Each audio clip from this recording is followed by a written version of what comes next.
Hi friends, இப்போ புதினா வெங்காயம் தக்காளிலாம் வச்சு சட்னி அரைச்சிருக்கேன். வாங்க அது எப்படி செய்யணும்னு பார்ப்போம். இதுக்கு 1 டேபிள் ஸ்பூன் எண்ணெய் விட்டு ஃபஸ்ட்டு கடுகு, உளுத்தம்பருப்பு, கருவேப்பிலை, பெருங்காயம் போட்டு தாளிச்சிட்டு ஒரு கிண்ணத்தில் நான் எடுத்து வச்சுக்கிறேன். எடுத்து வச்சுட்டு இப்போ அதே வானலில் நம்ம இப்போ வதக்கிப்போம். இப்போ மறுபடியும் எண்ணெய் விட்டுப்போம். எண்ணெய் விட்டு 2 மிளகாய் சேர்த்துருக்கேன். கடலைப்பருப்பு 2 டேபிள் ஸ்பூன். இதை நல்லா வறுத்துப்போம். வறுத்து தனியாக எடுத்து வச்சுருங்க. இப்போ மறுபடியும் கொஞ்சம் எண்ணெய் விட்டு வெங்காயம், ஒரு வெங்காயம், ஒரு பச்சை மிளகாய், 4 பல் பூண்டு, இதை வதக்கிப்போம். வதக்கிட்டு இதிலே பாருங்கள் கொஞ்சம் புளி சேர்த்துருக்கேன். அதாவது ஒரு சின்ன சுண்டைக்கு அளவு புளி சேர்த்துருக்கேன்.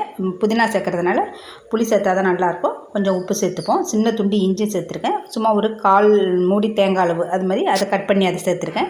நல்லா ஒரு கைப்பிடி அளவுக்கு புதினா சேர்த்துட்டு ரொம்ப நாள் வதக்க வேணால் உடனே ஸ்டவ்வை ஆஃப் பண்ணிவிடுங்க. ஆஃப் பண்ணிவிட்டு நல்லா ஃபஸ்ட்டு இதை அரைச்சிட்டு மற்றதெல்லாம் அரைச்சிப்போம். சட்னி ரொம்ப டேஸ்ட்டாக இருக்கும். ஒன்றும் இல்லை காரம் கம்மியாகவும் இல்லை காரம் அதிகமாக சேர்த்துருக்கேன். பிடிச்சிருந்தால் லைக் பண்ணி